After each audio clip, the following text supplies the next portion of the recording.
Gotta love it, baby. Reef fishing out on Bago.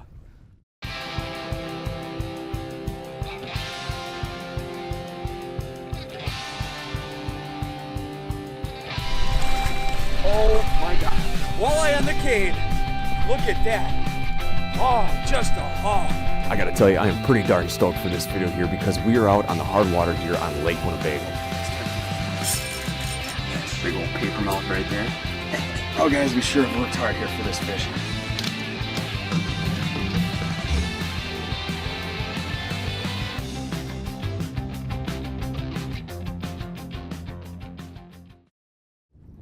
Well, what I like to do when I'm breaking down reefs is, I'll, systematically, cast a reef. And I'm looking, for the most active fish that are gonna smoke a flicker shad or whatever. And I like using number 7s during this time here, late summer or whatever. But, unfortunately on this reef in particular, there is no active fish that are wanting a flicker shad or a crankbait.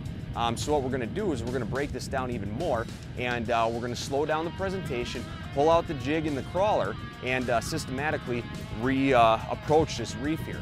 Now, I'm using the Coda up there, got it on spot lock. We're on the northwest side of this, right into the wind. What we're gonna do is I'm gonna lift that spot lock up every so often so I can jig and break apart this reef in its full entirety.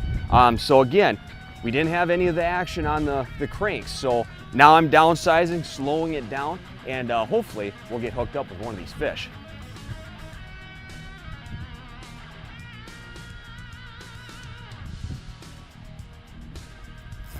There's a nice fish. It's a nice eye right there, boys. That's a nice eye. All right. Not bad, not bad. Gotta love it. Lake Winnebago reef fishing, baby. Breaking down reefs, well, there's your reward.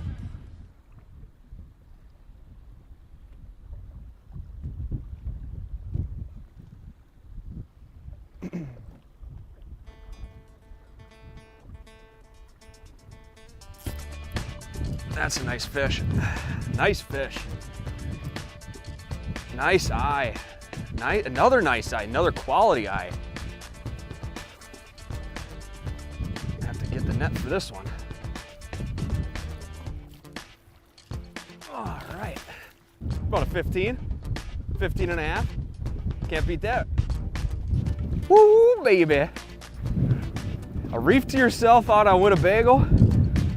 Some nasty wind. I mean, not the best wind. However, it's pushing these fish up on this, I guess, wind-blown side here.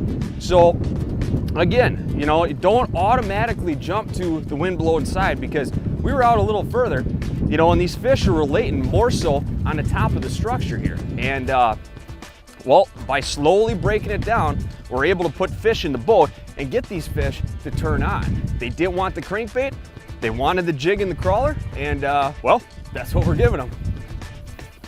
I mean, you can't beat this. I mean, you really can't. So simple, so easy. I mean, got the spot lock on, no anchors down there. If I want to shift back, take it right back off. And we're obviously catching fish. And we're not fighting on top of a reef right now either, because no one is out here fishing besides this one boat down there that is obviously doing some trolling in the mud.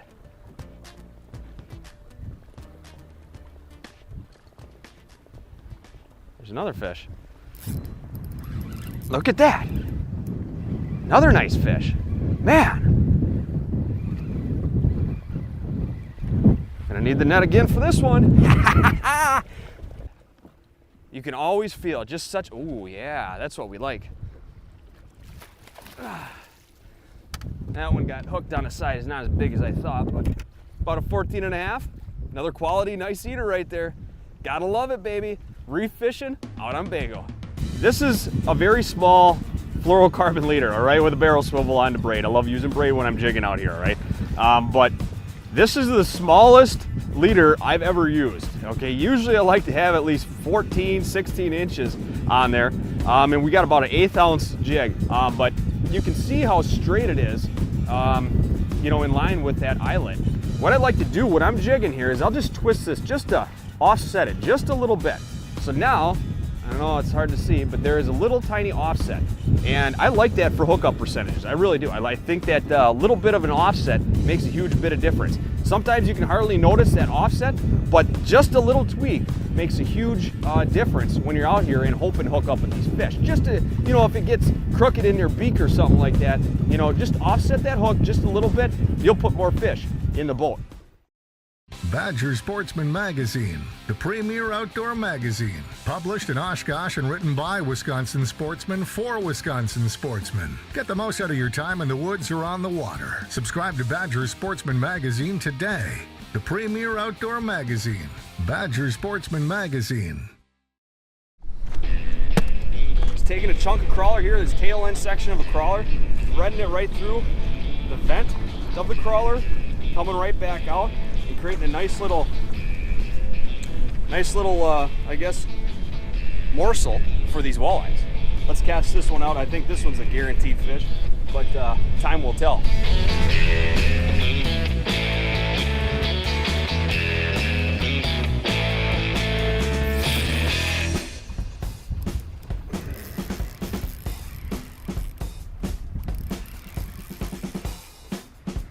That one really took off. And this is going to be a very nice fish.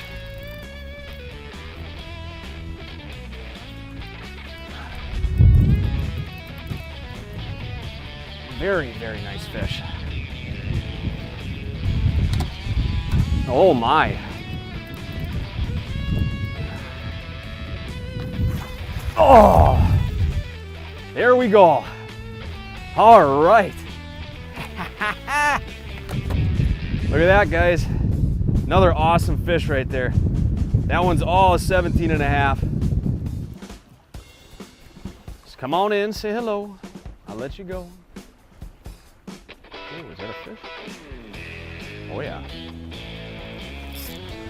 Oh man, he hit that on the fall. Right in the corner of the mouth.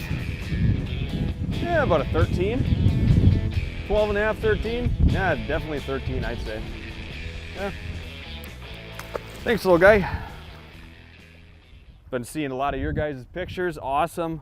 Great musky pictures. Some up north walleye. It's one thing I got to do one of these years is really, whoop. Oh yeah. I got to get into, I don't like to, well, oh yeah. I got to get into that, it's a tank. I shouldn't say tank, but it's a nice fish. I was just gonna say, that's one thing I gotta get into, and that's some North Woods walleye. But this is a nice fish, about a 17 incher, 17 and a half. Of course, everything's huge when I get it. Well, he's got some fin missing on there. Not a bad looking fish. That's an awesome one to end on right there, guys. Well, guys, an awesome, awesome day out here on Winnebago. You know what, I can't even say day because it was like an hour of jigging. You know, I've got 5 fish in the live well right now. I was gonna keep them for supper, but I changed my mind. These fish, 15 to 17 and a half inches, real nice fish. And if you guys ever see a structure area out here on Winnebago that's not being occupied by anyone, get out here and give it a try. Remember, have your different rods in here. I got 3 trolling rods ready to go. They never got wet. I got slip bobber rods up there. They never got wet. Casting rod got wet, and my jigging rod got wet. So just something to think about. Be very, very adaptive out here. Don't you know, don't get set on one thing or anything like that. So I guess that's gonna do it for me. I'm gonna get these fish let back go. First, I'm gonna get some pictures of them. Let these fish go and head back to the launch. And I can guarantee you, I will be having an awesome fishing report coming up on the OB Outdoors Facebook page at facebook.com/OB Outdoors. I'm Kyle Sorensen from OB Outdoors, and until next time, tight lines, stay dry.